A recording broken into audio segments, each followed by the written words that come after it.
In the old river towns of Mexico, children were warned about a cry that could cross water without moving the air. If La Llorona sounded close, the elders said, you still had time to run.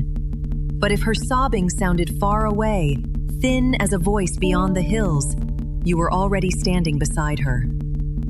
That was the rule in Santa Dolores, a town built where the river bent like a black ribbon under the church bells. Ana worked nights at the clinic and walked home across the old bridge after the last bus stopped running. Below her, the arroyo was almost dry. Plastic bags clung to the reeds.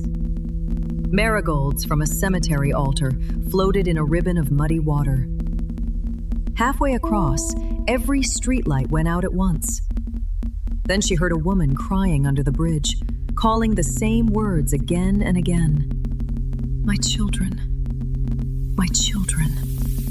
Ana should have kept walking. Instead, she looked over the railing. A woman stood in the shallow water, wearing a white dress soaked to the waist. Her hair hung over her face. Her hands were cupped, as if holding something small and invisible. She lifted her head without showing her eyes and asked Ana if she had seen two children pass this way. Then she asked for their names before Ana had said they existed.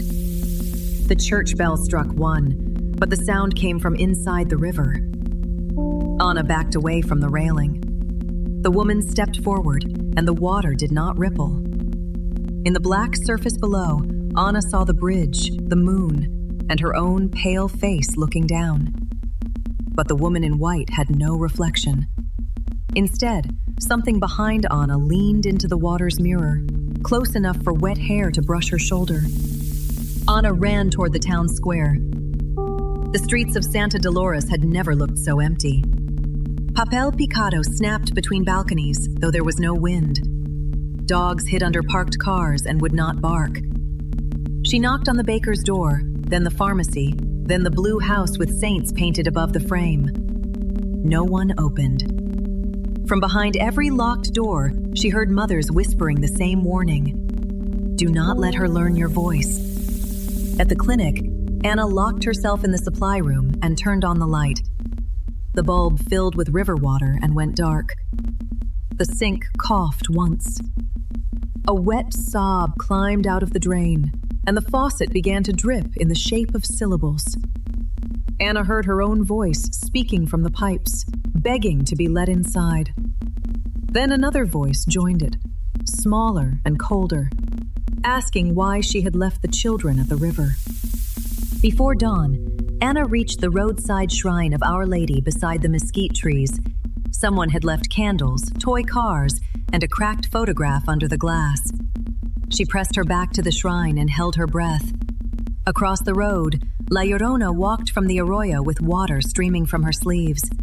Every candle went out as she passed. Her cry sounded miles away. Her hand touched the glass inches from Ana's face. Ana survived, because the first church bell of morning rang before the woman could speak her name.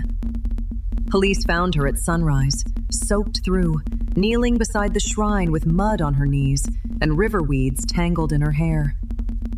The security camera from the clinic showed Ana running alone through empty streets. No woman followed her.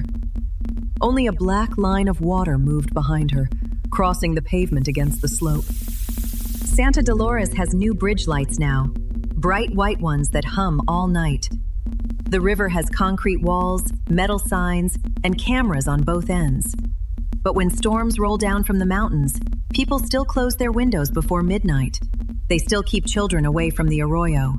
And if a woman's cry comes from very far away, so faint you almost have to lean closer to hear it, they do not answer. They know she is already there.